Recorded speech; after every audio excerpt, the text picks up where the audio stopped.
Hello everyone, my name is Danny and today I'm going to talk about League of Legends basics about champions. There are quite a big number of champions in League of Legends and once in a while a new one is made. For a new player it might be problematic or complicated to get used to all the champions that are played these days. So I made up a presentation about this topic in order to shed some light on it in general. So let's get started. First of all, as to make it easier for you guys to orient, I divided all the champions into 5 divisions. Every role has its own purpose in the game, and I will talk about it later in this video. However, what I would like to say is that not every champion fits just in one role. There are champions in League of Legends that can cover 2 or even 3 of them. For instance, Amumu, who has great damage even if you build him as a tank.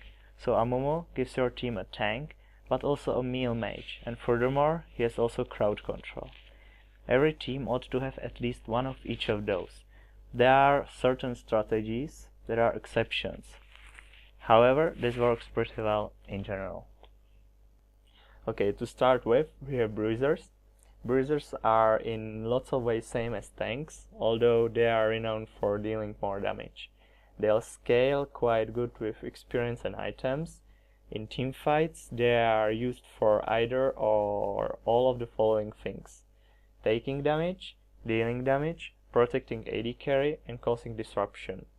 I would say it's almost obligation to have one in your team. They are usually played on top, in jungle, and from time to time on mid. Here are a few examples of bruisers. I would say the most OP right now is Dr. Mundo and Shyvana. Okay, the next one on the list is mage. Here I would like to divide them again into 2 roles: range mages and melee mages.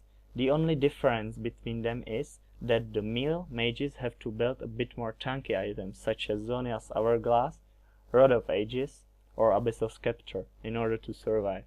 They usually, on the other hand, have better scaling, which makes them equal to range mages in terms of damage output.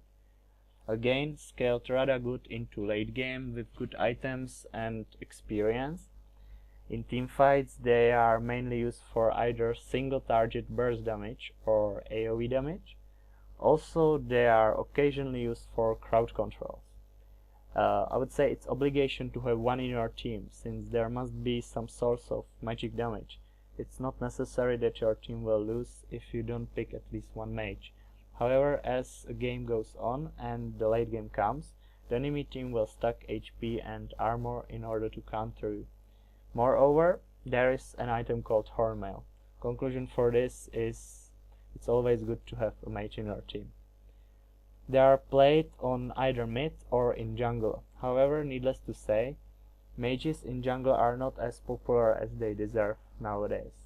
It might be due to the fact that the junglers are meant to be a tank / bruiser / support, and it will take a while to reconstruct the human mind.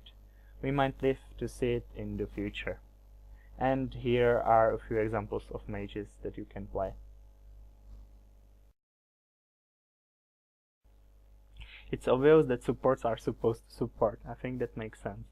They are usually picked for crowd control, initiation, or defense of AD carry. These days, in Season 4, they scaled rather good into late game. They usually and surprisingly have more goals than junglers, if none or just few kills happen. They were not as popular as the other roles. Nevertheless, with the new season, supports are getting more attention, and that's definitely good. Here are a few supports that you might want to try. And to be frank, these days there is a bunch of experimenting with supports like Annie, or I even saw Edward playing Amumu. I bet we can anticipate more of those, and that's definitely good for enlivening League of Legends. There is no team without a marksman. It's also called AD carry. It has the best scale potential into late game from all the other roles. Their primary goal is to deal damage while not being damaged by someone else. Basically, there are 2 types of AD carries. The first one dominates early and mid-game, and the other type is kind of weak early, but with upcoming experience and golds becomes very strong. AD carry requires good positioning since it is extremely fragile. Due to it is considered as the most difficult role to play. AD carry is played on bottom, backed up by a support.